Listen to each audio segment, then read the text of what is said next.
마태복음 21장 28절부터 41절까지. 그러나 너희 생각에는 어떠하냐? 한 사람에게 두 아들이 있는데 맏아들에게 가서 이르되 오늘 포도원에 가서 일하라 하니 대답하여 가로되 아버지 가겠습니다 하더니 가지 아니하고 둘째 아들에게 가서 또 이같이 말하니 대답하여 가로되 싫습니다 하더니 그 뒤에 뉘우치고 갔으니 그 둘 중에 누가 아버지의 뜻대로 하였느냐? 가로되 둘째 아들이니이다. 예수께서 저희에게 이르시되 내가 진실로 너희에게 이르노니 세리들과 창기들이 너희보다 먼저 하나님의 왕국에 들어가리라.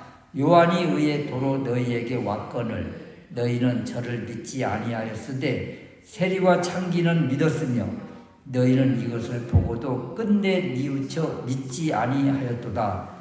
다시 한 비유를 들으라. 한 집 주인이 포도원을 만들고 산울로 두르고 거기 즙자는 구유를 파고 망대를 짓고 농부들에게 새로 주고 타국에 갔더니 수확할 때가 가까움에 그 소작료를 받으려고 자기 종들을 농부들에게 보내니 농부들이 종들을 잡아 한 종은 심히 때리고 하나는 죽이고 한 종은 돌로 쳤거늘 다시 다른 종들을 처음보다 많이 보내니 저희에게도 그렇게 하였는지라.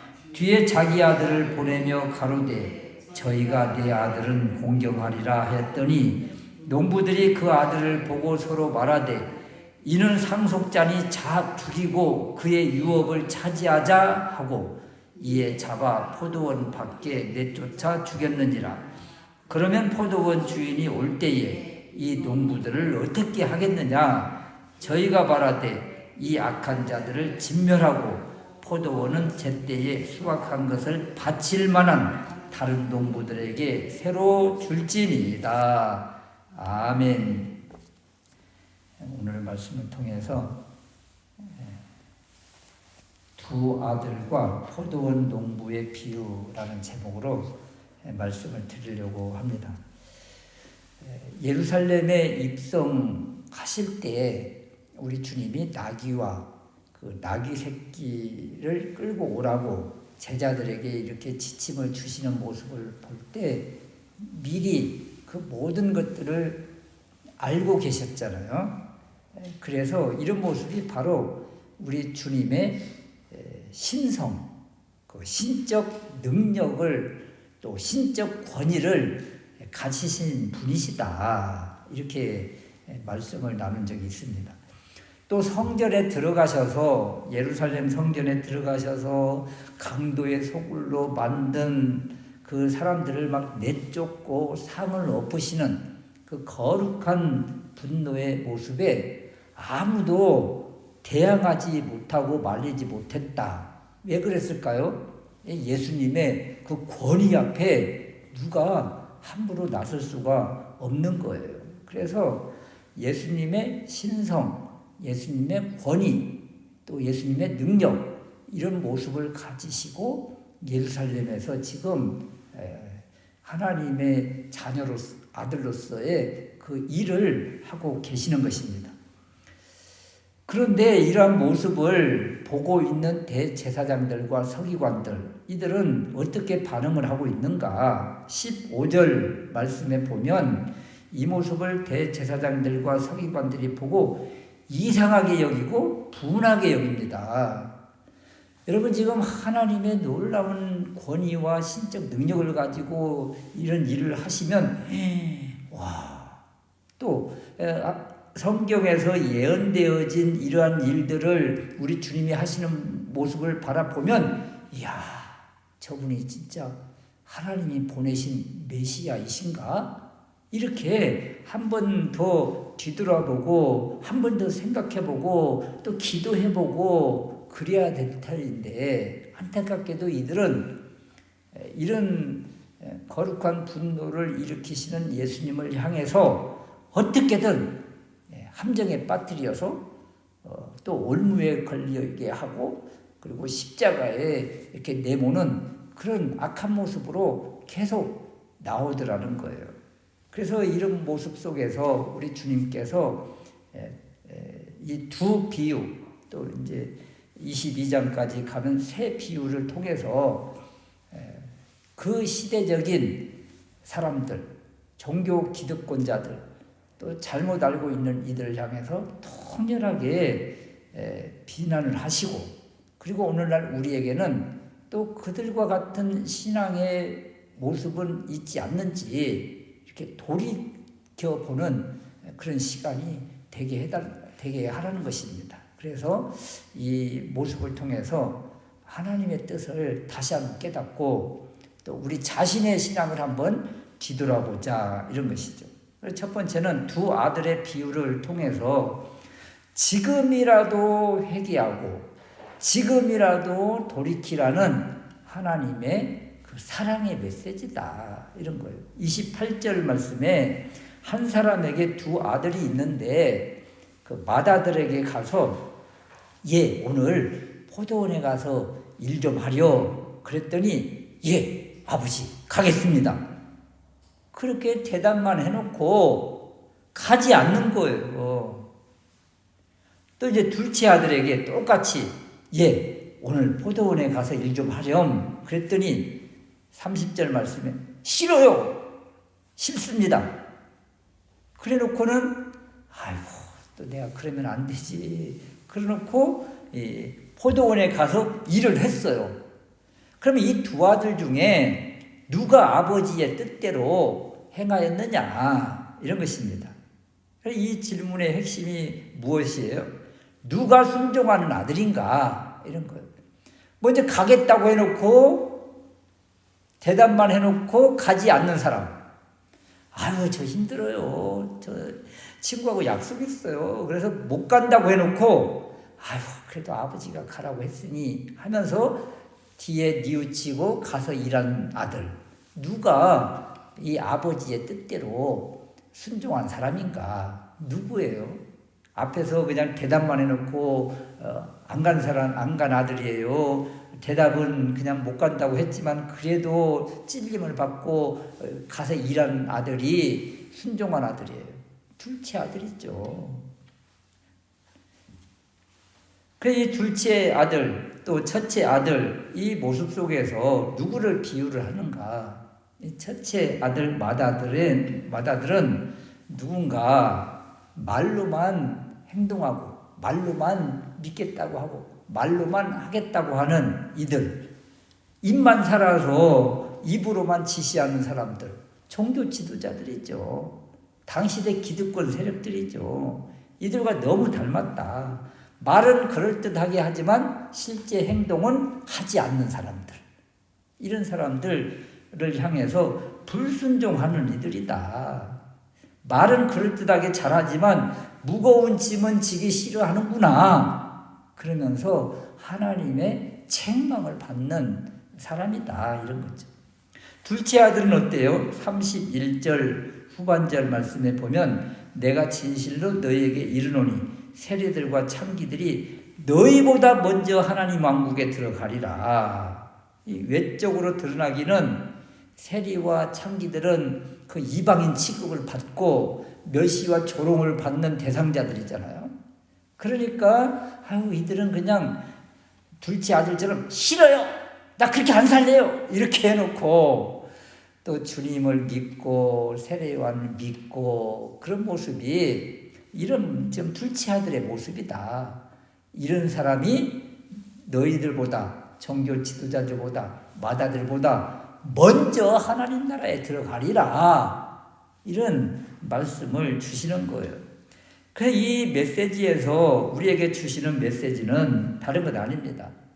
말만 하고 행동하지 못한 종교 지도자들 같은 이 맏아들의 모습이 있다면 지금이라도 돌이켜서 순종의 모습을 보이라, 이런 것이고, 둘째 아들의 이러한 모습을 바라보면서 이제는 거부하는 것이, 처음부터 거부하는 싫습니다 하는 것이 아니라 처음부터 믿음으로 반응하고 믿음으로 행동하는 그런 사람이 되어야 되겠다.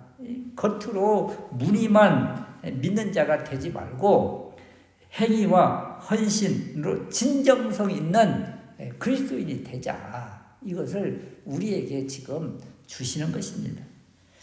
그 두 번째 비유는 이제 33절 이하에 보면 포도원 주인과 소작인 그 농부의 비유인데 33절 말씀에 보면 포도원 주인은 포도원을 만들고 산울로 두르고 적잖은 구유를 파고 망대를 지어서 완벽한 포도원을 만들어 놨습니다.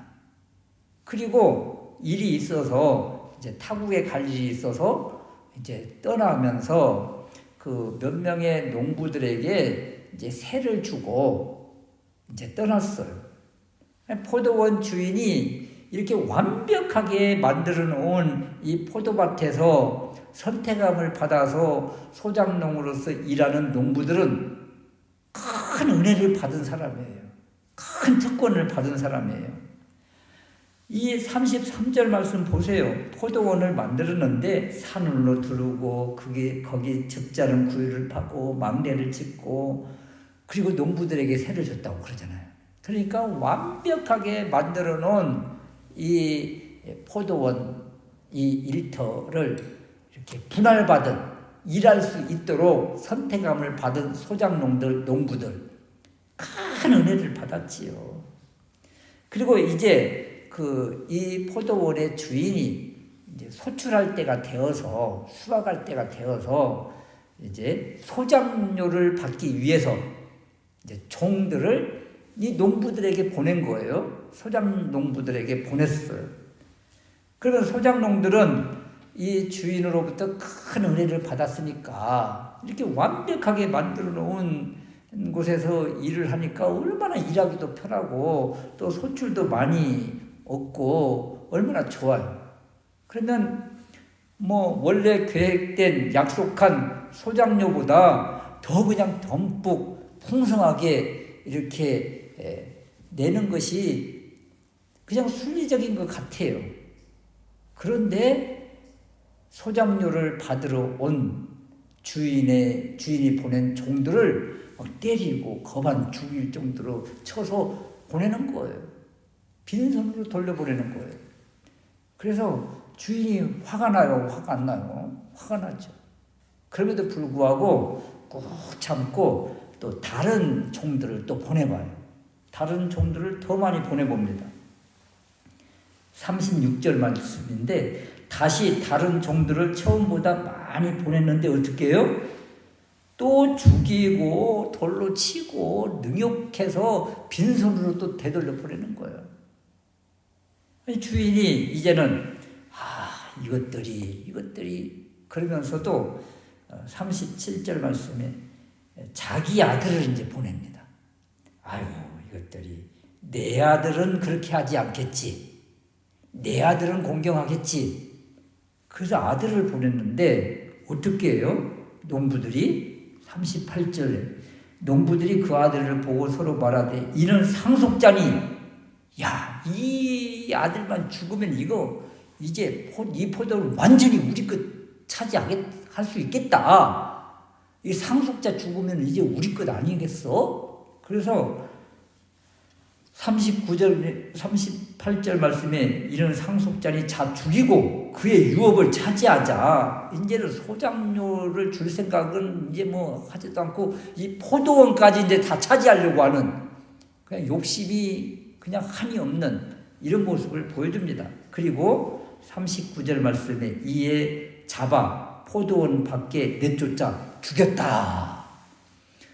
아니 여러분 인간적으로 한번 생각을 해보세요. 포도원 주인한테 얼마나 큰 은혜를 받았습니까?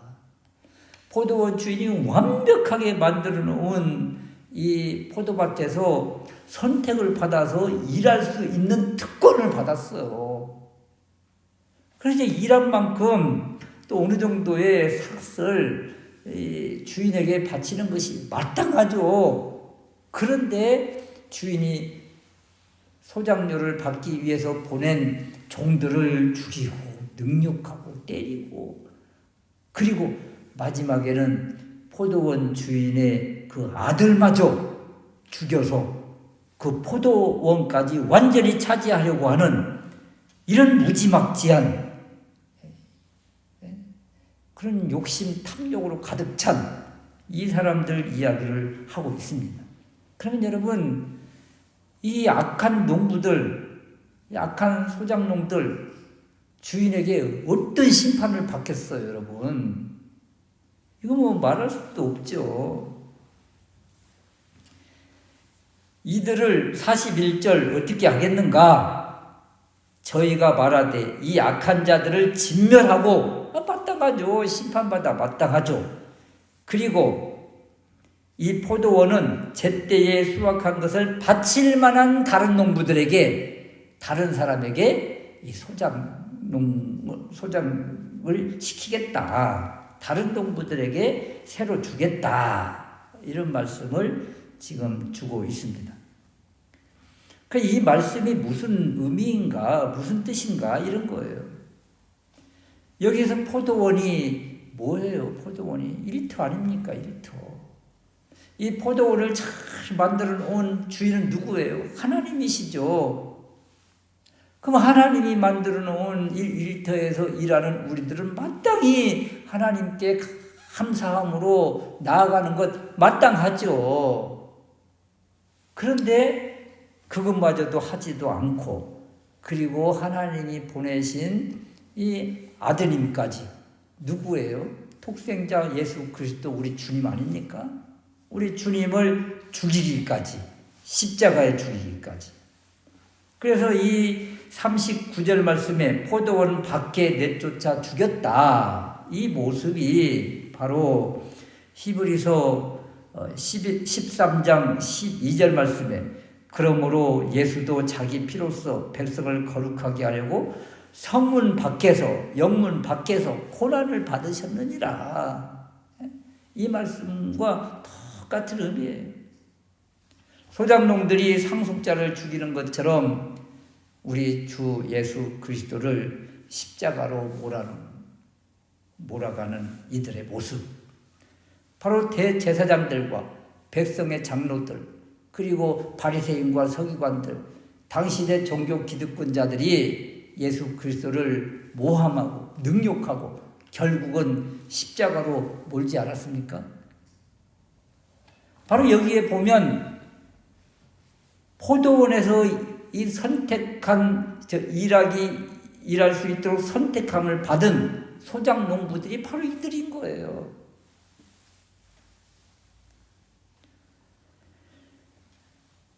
이런 모습은 이사야 5장에도 포도원의 비유가 똑같이 나오는데, 이사야 5장에서는 극상품 포도나무를 심었는데 들포도를 맺고 말았다.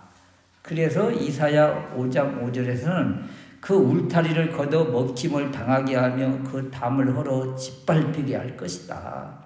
들포도를 맺은 포도원을 헐어버리는 것처럼 하나님께서 원하시는 열매를 맺지 못하면 이렇게 또 헐어버린다는 심판의 메시지죠. 또 오늘 포도원이 비유에서는 하나님께 감사하지 못하고 이 받은 은혜와 특권을 하나님께 영광 돌리지 못하고 또 이 주인의 아들까지 죽이는 이들에게는 모든 특혜를 다 빼앗아 버린다는 것 아니겠어요? 주었던 특권, 은혜를 다 빼앗고 다른 농부에게 준다고 그러잖아요. 다른 농부들에게. 무엇을 의미를 해요? 이스라엘 백성 유대인들이 예수 그리스도를 믿음으로 고백하지 못하고 받아들이지 않으니까 사도 바울이 복음 전도 현장에서 나는 이제 이방인에게 가리라 이렇게 선포하면서 땅끝을 향해서 나가지 않던가요? 그래서 유대인을 뒤로 하고 이스라엘을 뒤로 하고 이방인에게 나아갔던 사도 바울의 모습이 바로 이런 모습이에요. 먼저 선택을 받고 은혜를 받고 특권을 받은 이들이 하나님께 제대로 영광을 돌리지 않으니까 그것을 그냥 빼앗아 버리고, 그리고 이 빼앗은 이 은혜와 특권을 이제는 다른 사람에게 준다는 거예요. 다른 사람. 그래서 유대인에게서 빼앗아서 이방인들에게 주어서 온 세상에 지금 복음이 증거되는 놀라운 은혜가 나타나고 있지 않습니까? 그래서 우리는 이런 모습을 바라보면서 먼저 선택감을 받고 먼저 주님을 안 우리는 지금 포도원에서 먼저 선택감을 받은 이 소작농부들처럼 은혜와 특권을 받은 사람이다. 우리가 이것을 안다면 하나님 앞에 다 감사하고 은혜로 이 은혜 받은 것에 대해서 더 감사하고 헌신하며 순종하는 모습으로 나아가는 것이 마땅하지 않는가. 이것을 우리에게 지금 주고 있는 것입니다. 그래서 이제 유대인들이 이것을 바로 감당하지 못해서 우리에게 왔다. 그럼 우리도 이 바톤을 지금 이어받았잖아요.